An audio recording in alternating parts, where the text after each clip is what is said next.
अक्सर ना जब किसी सेफ्टी नेट या जिसे हम सुरक्षा जाल कहते हैं उसके बारे में बात होती है तो दिमाग में एक बहुत ही साफ तस्वीर बनती है। मतलब मान लीजिए कि सर्कस में कोई करतब दिखा रहा है। और अगर वो गिरे तो नीचे एक बड़ा सा जाल है। बिल्कुल, नीचे एक मजबूत जाल है जो उसे जमीन पर टकराने से बचा लेगा। ये जो जाल है ना, ये बहुत ही ठोस और भरोसेमंद माना जाता है। लेकिन जरा सोचिए, अगर वो कलाकार ऊपर से गिरे और ठीक उसी समय जब उसे उस जाल की सबसे ज्यादा जरूरत हो, वो जाल अचानक से गायब हो जाए। बाप रे, ये तो बहुत ही भयानक स्थिति होगी। है ना? या फिर पता चले कि वो जाल असल में सिर्फ कागज का बना हुआ था। आज की हमारी इस डीप डाइव चर्चा में हम ऐसे ही एक कागजी सुरक्षा जाल की गहराई से पड़ताल कर रहे हैं। हमारे पास पंजाब की प्रमुख स्वास्थ्य बीमा योजना, जिसे हेल्थ इंश्योरेंस प्रोग्राम भी कहते हैं, उससे जुड़े कई सारे स्रोत हैं। कुछ बहुत ही विस्तृत रिसर्च आर्टिकल्स हैं और ग्राउंड रिपोर्ट्स भी हैं। तो हमारा आज का जो मिशन है वो ये समझना है कि जब कागजों पर बनी कोई इतनी शानदार और महत्वाकांक्षी कल्याणकारी योजना किसी अस्पताल के दरवाजे पर आकर दम तोड़ देती है ना, तो उसका असली तंत्र कैसे काम करता है। यहाँ ये बात समझना सबसे ज्यादा जरूरी है कि ये सिर्फ किसी एक सरकारी योजना के लड़खड़ाने का मामला नहीं है।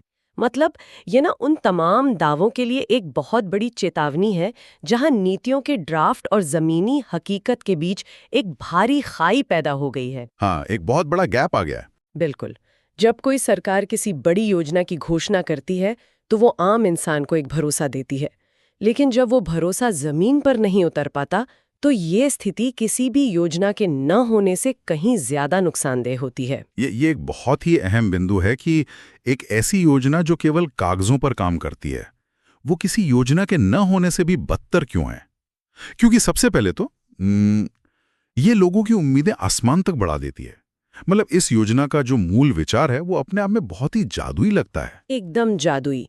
एक साधारण सा स्मार्ट कार्ड और उसके जरिए हर कमजोर परिवार के लिए लाखों रुपए का नकद रहित यानी पूरी तरह से कैशलेस इलाज। बिल्कुल कैशलेस। कागजों पर तो ये एक बेहतरीन सपना है। हाँ, मतलब ये कुछ ऐसा है जैसे किसी आम इंसान को शहर के सबसे बड़े और महंगे इवेंट का वीआईपी पास दे दिया जाए। वो इंसान पूरी शान से और एकदम निश्चिंत होकर उस इवेंट के गेट पर पहुंचता है और सिक्योरिटी गार्ड उस पास को देखता है और उसे पहचानने से ही साफ इनकार कर देता है। कार्ड सुरक्षा का सबसे बड़ा प्रतीक होना चाहिए था, वही उस इंसान के लिए भरे बाजार में सबसे बड़ी शर्मिंदगी और मुसीबत बन जाता है। वही तो।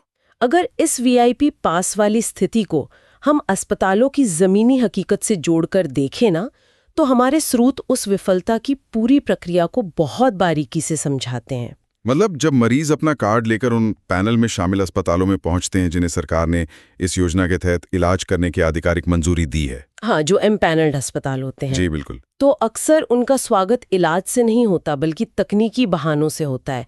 रिसेप्शन डेस्क पर ही उन्हें बता दिया जाता है कि भाई आपकी ये जो विशिष्ट बीमारी है ये इस योजना के तहत कवर नहीं होती। अच्छा। हाँ, या फिर ये कहा जाता है कि जो सर्जरी डॉक्टर ने सुझाई है वो सरकार द्वारा स्वीकृत पैकेजों की सूची से ही बाहर है। पर यहाँ ना एक बहुत बड़ा सवाल उठता है, क्या ये अस्पताल वाकई तकनीकी रूप से सही होते हैं या फिर ये बस कार्ड धारकों को टालने की एक सोची समझी रणनीति का हिस्सा है।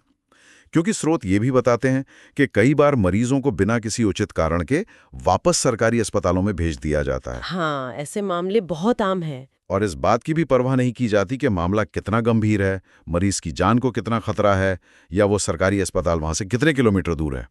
मतलब जैसे ही मरीज अस्पताल के रिसेप्शन काउंटर पर पहुंचता है, वो कैशलेस इलाज का सारा भरोसा एक झटके में खत्म हो जाता है। ये जो टालमटोल की रणनीति है ना, ये असल में सिस्टम की एक बहुत गहरी खामी का नतीजा है। अस्पताल अचानक से मरीजों को सरकारी अस्पतालों की तरफ क्यों धकेल देते हैं? इसका कारण यह है कि कई बीमारियों के लिए सरकार ने जो पैकेज रेट्स तय किए हैं, जो रेट कार्ड होता है उनका, हाँ, वो जो रेट्स हैं वो इतने अव्यवहारिक हैं कि निजी अस्पतालों को लगता है कि इस इलाज में उनका सीधा सीधा आर्थिक नुकसान होगा।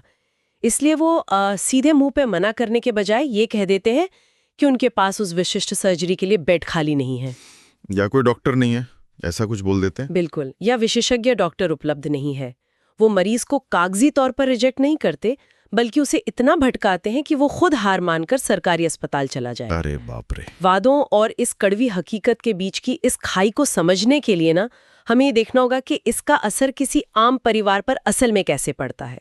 हमारे स्रोतों में लुधियाना का एक बहुत ही ताज़ा और परेशान करने वाला मामला दर्ज है। एक महिला थी जिसके बेटे को सर्जरी की सख्त जरूरत थी।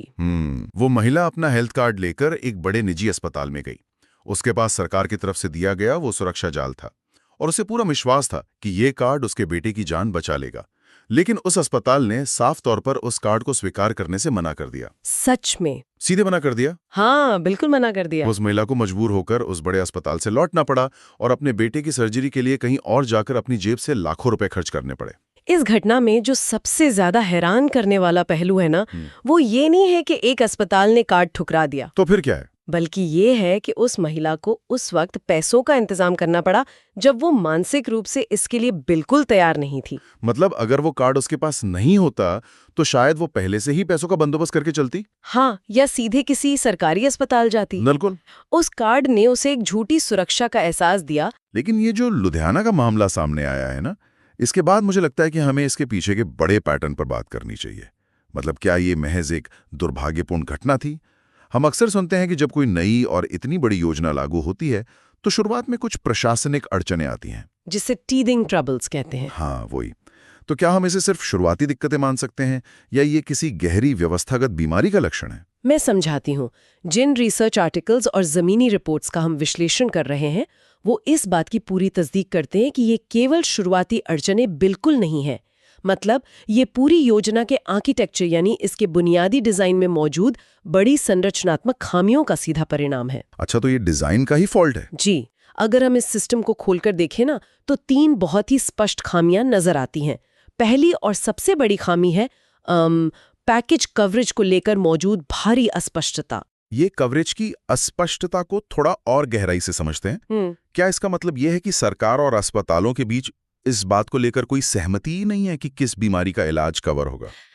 सहमति से ज्यादा ना, ये कोडिंग और मेडिकल शब्दावली की जटिलता का मामला है। मतलब मरीज को लगता है कि उसके पास हेल्थ कार्ड है तो सिरदर्द से लेकर हार्ट सर्जरी तक सब कुछ मुफ्त होगा। हाँ, आम इंसान तो यही सोचेगा ना। बिल्कुल। लेकिन सरकार ने कुछ विशिष्ट बीमारियों और प्रक्रियाओं की एक लंबी सूची बनाई है और हर प्रक्रिया का एक कोड तय किया है। जब कोई मरीज अस्पताल पहुंचता है तो डॉक्टर अक्सर ऐसी प्रक्रिया या कोई आधुनिक तकनीक का सुझाव देते हैं जो उस सरकारी कोड से पूरी तरह मेल नहीं खाती। तो वहां पेंच फंस जाता है। जी। या फिर अस्पताल ये तर्क देता है कि मरीज को जो जटिलताएं हैं वो उस बेसिक पैकेज का हिस्सा ही नहीं है। इसके चलते कार्ड काम नहीं करता और अस्पताल बेझिझक कह देते हैं कि ये मामला उनके अधिकार क्षेत्र से बाहर है। मैंने जो नोट्स पढ़े उनमें इस बात का जिक्र था कि जन जागरूकता की कमी न इस समस्या को और भी बदतर बना देती है। लोगों के हाथ में एक चमचमाता हुआ प्लास्टिक का कार्ड तो थमा दिया गया है, लेकिन उन्हें अपने अधिकारों की कोई जानकारी नहीं है। मतलब एक आम नागरिक जो मेडिकल साइंस नहीं जानता, वो कैसे बहस कर सकता है कि उसकी बीमारी उस सरकारी कोड के तहत आती है या नहीं? ये इस सूचना का असंतुलन यानी इंफॉर्मेशन एसिमेट्री का एक बहुत ही क्लासिक उदाहरण है। जब मरीज को योजना के बारीक नियमों, उसकी सीमाओं और सबसे जरूरी बात शिकायत करने की प्रक्रिया की जानकारी नहीं होती, तो पूरी तरह से अस्पताल के रिसेप्शनिस्ट के रहमो करम पर निर्भर हो जाता है। एकदम सही बात है। अगर अस्पताल कहता है कि भाई ये कार्ड यहाँ नहीं चलेगा, तो मरीज के पास उस दावे को चुनौती देने का कोई तरीका नहीं होता। वो चुपचाप वहां से निकल जाता है। और शायद इसीलिए अस्पताल भी इतने आत्मविश्वास के साथ मना कर पाते हैं। बिल्कुल। लेकिन यहाँ मुझे लगता है कि हमें पूरी तस्वीर देखनी चाहिए। हमने अस्पतालों को एक तरह से विलेन की तरह देखा, पर क्या यह मुमकिन है कि निजी अस्पताल भी इस सिस्टम के सताए हुए हों? क्योंकि जो तीसरी बड़ी खामी स्रोतों में उभर कर आती है वो है निजी अस्पतालों की हिचकिचाहट। हाँ, ये बहुत बड़ा फैक्टर है। आखिर एक अस्पताल जिसका काम ही इलाज करना और पैसे कमाना है, वो सरकार की योजना से जुड़ने से क्यों कतराएगा? निजी अस्पतालों की इस हिचकिचाहट के पीछे ना एक बहुत ही कड़वा आर्थिक सच है। कोई भी निजी अस्पताल अपने डॉक्टरों का वेतन, महंगी मशीनों का रखरखाव और रोजमर्रा का खर्च अपनी जेब से धरता है। जब वो इस सरकारी कार्ड पर किसी का इलाज करते हैं तो उन्हें सरकार को एक क्लेम या बिल भेजना होता है। और सरकार पैसे देने में टाइम लगाती है। बिल्कुल। स्रोत बताते हैं कि सरकार की तरफ से इन बिलों का भुगतान होने में महीनों लग जाते हैं। कभी ऑडिट के नाम पर, कभी बजट की कमी के नाम पर फाइलें बस अटकी रहती हैं। तो ये एक तरह का वर्किंग कैपिटल यानी रोजमर्रा की नकदी का संकट बन जाता है। मतलब अगर एक अस्पताल के करोड़ों रुपए सरकार के पास अटके हुए हैं तो वो नए मरीजों का इलाज कैसे करेगा? यही सबसे बड़ा कारण है। अगर सरकार उनके दावों का पैसा अटका कर रखती है तो उनके लिए इस योजना का हिस्सा बने रहना एक घाटे का सौदा हो जाता है। धीरे धीरे वो अस्पताल इस योजना से खुद को अलग करने लगते हैं। और जो कागजों पर जोड़े भी रहते हैं वो बस नाम के लिए होते हैं। जी, वो नए मरीजों को भर्ती करने में कोई दिलचस्पी नहीं दिखाते। यहाँ ना एक और पहलू है जो पूरे तंत्र को अपारदर्शी बनाता है। मैंने देखा कि सभी स्रोतों में डेटा के अभाव पर बहुत जोर दिया गया है। मतलब जब भी इस योजना की बात होती है तो सरकारें हमेशा दावा करती हैं कि हमने इतने लाख परिवारों को एनरोल कर लिया है, इतने करोड़ कार्ड बांट दिए हैं। लेकिन क्या महज कार्ड बांट देना ही सफलता का पैमाना है? सरकारें हमेशा एनरोलमेंट का डेटा सार्वजनिक करती हैं क्योंकि वो संख्या लाखों और करोड़ों में होती है और विज्ञापन पर बहुत अच्छी लगती है। हाँ, बड़े बड़े होर्डिंग लग जाते हैं। बिल्कुल, लेकिन कितने लोगों ने वास्तव में अस्पताल जाकर उस कार्ड का इस्तेमाल किया और सफलतापूर्वक अपना इलाज करवाया, इस वास्तविक उपयोगिता का कोई पारदर्शी और विश्वसनीय डेटा उपलब्ध नहीं होता। और अगर ये डेटा है भी तो इसे सार्वजनिक नहीं किया जाता, क्योंकि अगर असली आंकड़े बाहर आ गए तो पता चल जाएगा कि 1 करोड़ कार्ड धारकों में से शायद कुछ हजार लोग ही इलाज करवा पाए हैं। जब डेटा में इतनी अपारदर्शिता होती है ना, तो सिस्टम में कोई भी सुधार करना लगभग असंभव हो जाता है। अगर नीति निर्माताओं को ये पता ही नहीं है कि किस जिले में कितने कार्ड रिजेक्ट हो रहे हैं, हाँ, या कौन सी बीमारी के ज्यादा रिजेक्ट हो रहे हैं, जी, या कौन सी बीमारियों के क्लेम्स सबसे ज्यादा रोके जा रहे हैं, तो वो समस्या की जड़ तक कैसे पहुंचेंगे? बिना सटीक डेटा के ये पूरी योजना बस अंधेरे में तीर चलाने जैसी हो जाती है। सही कहा। जब हम इस पूरे सिस्टम की इन बुनियादी खामियों को देखते हैं, अस्पष्ट नियम, जानकारी का अभाव, अस्पतालों को ना मिलने वाला पैसा और डेटा का अंधेरा, तो ये सिर्फ फाइलों में दर्ज एक नाकामी नहीं रह जाती। इसका सीधा असर एक आम इंसान पर पड़ता है। बिल्कुल पड़ता है। मतलब जब कोई मरीज अस्पताल के बाहर स्ट्रेचर पर पड़ा होता है और उसका परिवार पैसों के इंतजाम के लिए हताश होकर इधर उधर फोन घुमा रहा होता है ना, तो वो दृश्य इस पूरी व्यवस्था की विफलता का सबसे दर्दनाक रूप है। इस पूरी परिस्थिति का जो प्रभाव है उसे स्रोत दोहरे नुकसान के तौर पर परिभाषित करते हैं। मतलब ये नुकसान केवल एक व्यक्ति के शारीरिक स्वास्थ्य या एक बार के इलाज तक सीमित नहीं रहता, ये ना परिवारों की नींव हिला देता है। इस दोहरे नुकसान में पहला झटका तो निश्चित रूप से आर्थिक होगा।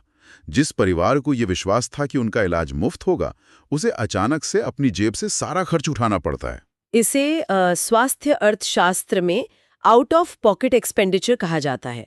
जरा उस लुधियाना वाले परिवार की स्थिति पर विचार करें। इस योजना के भरोसे उन्होंने इलाज के लिए कोई अलग से बचत तो की नहीं होगी?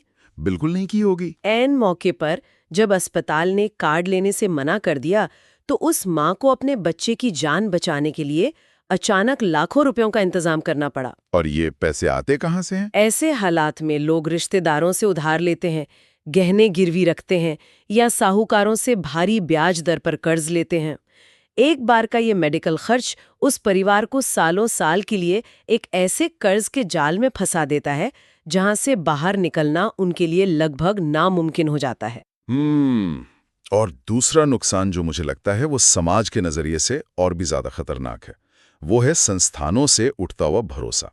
जब एक राज्य या सरकार अपने नागरिकों को एक कार्ड देती है तो वो केवल एक प्लास्टिक का टुकड़ा नहीं होता। नहीं, वो एक वादा होता है। बिल्कुल, वो राज्य और नागरिक के बीच एक समझौते का प्रतीक होता है। ये एक वादा है कि मुश्किल वक्त में राज्य उनके साथ खड़ा है। और इस समझौते का टूटना ही सबसे गहरा घाव है।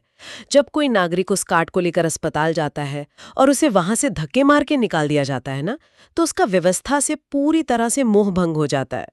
लोगों का सार्वजनिक संस्थानों, सरकारी वादों और कल्याणकारी नीतियों पर से विश्वास ही कमजोर हो जाता है। सही बात है। अगर एक बुनियादी स्वास्थ्य योजना ही भरोसेमंद नहीं है तो फिर सरकार की किस बात पर भरोसा किया जाए? ये कुछ ऐसा है जैसे कोई आपको एक छाता दे और कहे कि ये आपको तूफान से बचाएगा, लेकिन जब असल में बारिश और तूफान आता है तो वो छाता खुलता ही नहीं है। बहुत सही उदाहरण है ना? एक ऐसा छाता जो काम न करे वो बिना छाते के होने से ज्यादा खतरनाक है, क्योंकि वो आपको ये झूठा भ्रम देता है कि आप सुरक्षित हैं, और इसी भ्रम के कारण आप बचने की कोई और तैयारी नहीं करते। शोधकर्ताओं ने भी अपने निष्कर्ष में इसी बात पर बहुत जोर दिया है।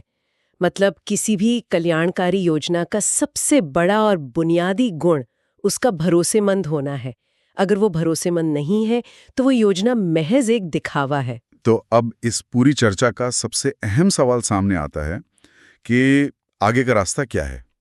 अक्सर देखा जाता है कि कागजों पर योजनाएं बेहतरीन होती हैं, सरकारें बड़े बड़े होर्डिंग लगाती हैं, अखबारों के पहले पन्ने पर विज्ञापन छपते हैं और लाखों कार्ड बांट दिए जाते हैं। जी। ये स्थिति मुझे ना जिम के उस व्यापारिक मॉडल की याद दिलाती है, जहां कोई जिम हजारों लोगों को मेंबरशिप बेच देता है, लेकिन इस बात की कोई फिक्र नहीं करता कि जिम में मशीनें सिर्फ 50 लोगों के लिए हैं। हाँ, वो तो बस पैसे कमाना चाहते हैं। बिल्कुल, जिम का मालिक बस यही चाहता है कि लोग पैसे देकर मेंबर बन जाएं, पर असल में कसरत करने कोई ना आए। सरकार को अब घोषणाओं के इस मॉडल से बाहर निकलकर क्या ठोस कदम उठाने चाहिए? समाधान के रास्ते बहुत स्पष्ट हैं। सबसे पहला बदलाव ये होना चाहिए कि योजना की सफलता को एनरोलमेंट के आंकड़ों से मापना बंद किया जाए। सरकार को जमीनी स्तर पर जवाबदेही तय करनी होगी। जवाबदेही मतलब अकाउंटेबिलिटी। जी, इसका मतलब है कि अगर कोई अस्पताल कार्ड धारक को लौटाता है तो उसकी जवाबदेही सीधे तौर पर तय होनी चाहिए। लेकिन जवाबदेही तब तक तय नहीं हो सकती ना जब तक नियम स्पष्ट ना हो। बिल्कुल, इसलिए दूसरा कदम है संचार और सूचना में पूरी स्पष्टता। मतलब जनता को बिना किसी मेडिकल शब्दावली के बहुत ही आसान भाषा में ये पता होना चाहिए कि उनका कार्ड किन किन बीमारियों में काम करेगा और किन में नहीं।